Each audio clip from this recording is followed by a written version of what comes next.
Pommes de terre, l'équivalent de 30 000 camions bloqués dans les hangars. C'est une conséquence de la fermeture des restaurants, des friteries et de l'annulation des festivités. Le secteur de la pomme de terre connaît des moments très difficiles.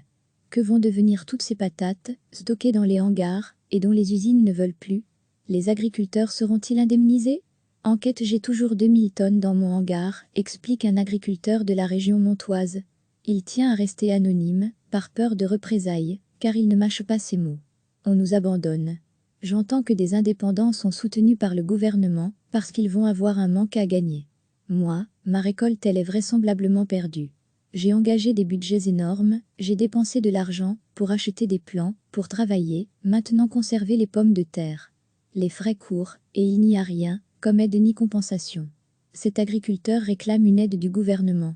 Cela se met en place aux Pays-Bas, confirme Pierre Lebrun, de la FIWA. 50 € la tonne. Rien de semblable chez nous pour le moment, mais les gouvernements sont au courant de la crise. À Frasnes-les-Anvins, John Van Meeraeg a récolté 1 millier de tonnes de pommes de terre cette saison. Il lui en reste une centaine de tonnes sur les bras. Il sent bien que les usines avec lesquelles il travaille, pour ses contrats, ne lui prendront pas les surplus. Ils ne sont pas acheteurs des quantités hors contrat. Au mieux, s'ils achètent quelques pommes de terre, ce serait à 15 € la tonne. Soit 10 fois moins que le prix des contrats. 15 € c'est le tarif pour les pommes de terre transformées en aliments pour animaux. Lui ne pense pas que les aides financières du gouvernement soient un bon signal. La situation actuelle est pour moi un peu similaire à ce qu'on connaît dans le secteur laitier ces dernières années. La crise qu'on connaît dans les prix était inéluctable. Un jour ou l'autre, ça devait arriver. Je ne suis pas étonné. On écoute les usines. Et on se retrouve à produire des grandes quantités de pommes de terre, ou de lait. Et quand une crise voit le jour, alors on se pose la question s'il faut demander une aide au gouvernement. En Flandre, le secteur, en collaboration avec le gouvernement flamand, a commencé à fournir les banques alimentaires. Elles recevront chaque semaine, jusqu'au 25 mai, 25 tonnes de pommes de terre. La Flandre financera le lavage et l'emballage des féculents. Les cultivateurs seront payés, car ils avaient un contrat pour l'enlèvement de leur récolte avec les transformateurs.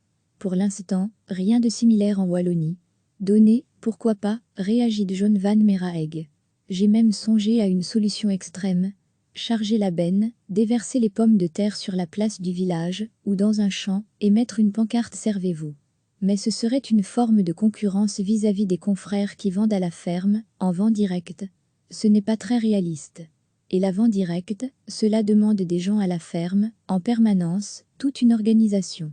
Et si les pommes de terre invendues retournaient à la case départ? Comme engrais naturel.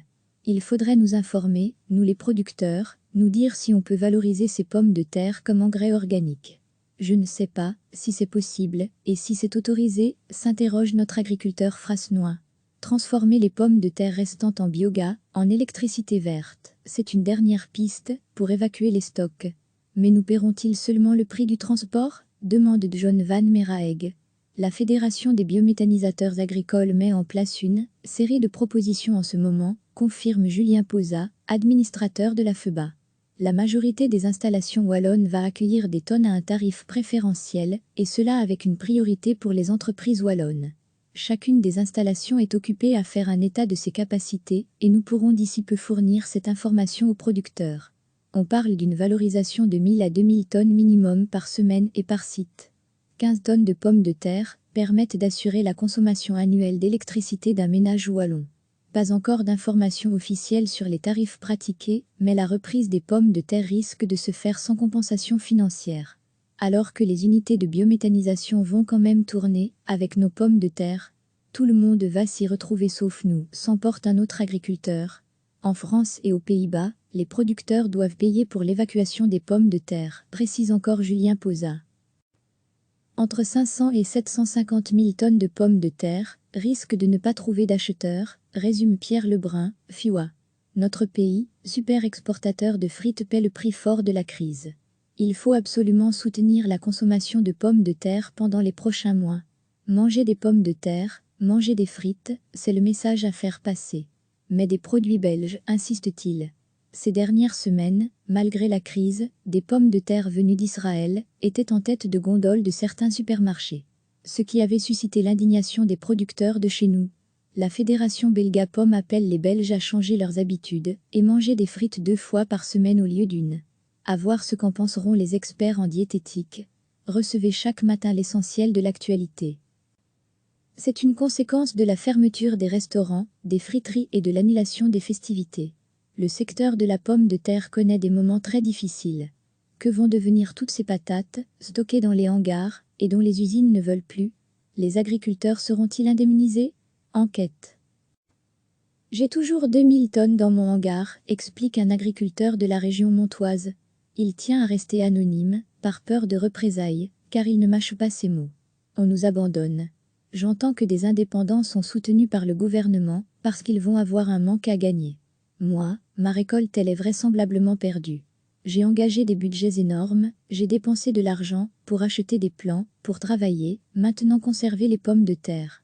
Les frais courent, et il n'y a rien, comme aide ni compensation. Cet agriculteur réclame une aide du gouvernement. Cela se met en place aux Pays-Bas, confirme Pierre Lebrun, de la FIWA. 50 € la tonne. Rien de semblable chez nous pour le moment, mais les gouvernements sont au courant de la crise. À Frasnes-les-Anvins, John Van Meraeg a récolté 1 millier de tonnes de pommes de terre cette saison. Il lui en reste une centaine de tonnes sur les bras. Il sent bien que les usines avec lesquelles il travaille, pour ses contrats, ne lui prendront pas les surplus. Ils ne sont pas acheteurs des quantités hors contrat. Au mieux, s'ils achètent quelques pommes de terre, ce serait à 15 € la tonne. Soit 10 fois moins que le prix des contrats. 15 € c'est le tarif pour les pommes de terre transformées en aliments pour animaux. Lui ne pense pas que les aides financières du gouvernement soient un bon signal. La situation actuelle est pour moi un peu similaire à ce qu'on connaît dans le secteur laitier ces dernières années. La crise qu'on connaît dans les prix était inéluctable. Un jour ou l'autre, ça devait arriver. Je ne suis pas étonnée. On écoute les usines. Et on se retrouve à produire des grandes quantités de pommes de terre ou de lait. Et quand une crise voit le jour, alors on se pose la question s'il faut demander une aide au gouvernement. En Flandre, le secteur, en collaboration avec le gouvernement flamand, a commencé à fournir les banques alimentaires. Elles recevront chaque semaine, jusqu'au 25 mai, 25 tonnes de pommes de terre. La Flandre financera le lavage et l'emballage des féculents. Les cultivateurs seront payés, car ils avaient un contrat pour l'enlèvement de leur récolte avec les transformateurs. Pour l'instant, rien de similaire en Wallonie. Donner, pourquoi pas, réagit John Van Meraeg. J'ai même songé à une solution extrême. Charger la benne, déverser les pommes de terre sur la place du village, ou dans un champ, et mettre une pancarte « Servez-vous ». Mais ce serait une forme de concurrence vis-à-vis des confrères qui vendent à la ferme, en vente directe. Ce n'est pas très réaliste. Et la vente directe, cela demande des gens à la ferme, en permanence, toute une organisation. Et si les pommes de terre invendues retournaient à la case départ? Comme engrais naturel. Il faudrait nous informer, nous les producteurs, nous dire si on peut valoriser ces pommes de terre comme engrais organique. Je ne sais pas si c'est possible, et si c'est autorisé, s'interroge notre agriculteur frasnois. Transformer les pommes de terre restantes en biogaz, en électricité verte, c'est une dernière piste pour évacuer les stocks. Mais nous paieront-ils seulement le prix du transport? Demande John Van Meraeg. La Fédération des biométhanisateurs agricoles met en place une série de propositions en ce moment, confirme Julien Posa, administrateur de la FEBA.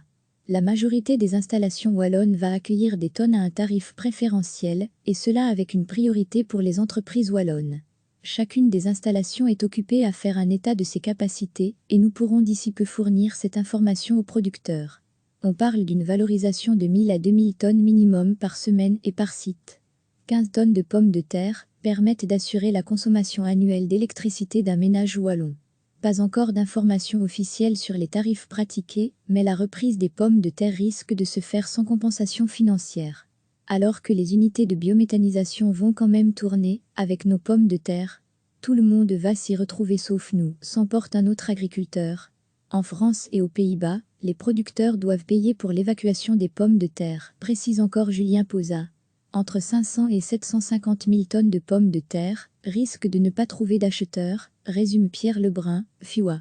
Notre pays, super exportateur de frites, paie le prix fort de la crise. Il faut absolument soutenir la consommation de pommes de terre pendant les prochains mois. Manger des pommes de terre, manger des frites, c'est le message à faire passer. Mais des produits belges, insiste-t-il. Ces dernières semaines, malgré la crise, des pommes de terre venues d'Israël étaient en tête de gondole de certains supermarchés. Ce qui avait suscité l'indignation des producteurs de chez nous. La fédération Belga Pomme appelle les Belges à changer leurs habitudes et manger des frites 2 fois par semaine au lieu d'une. À voir ce qu'en penseront les experts en diététique. Cliquez sur s'abonner pour recevoir les dernières nouvelles.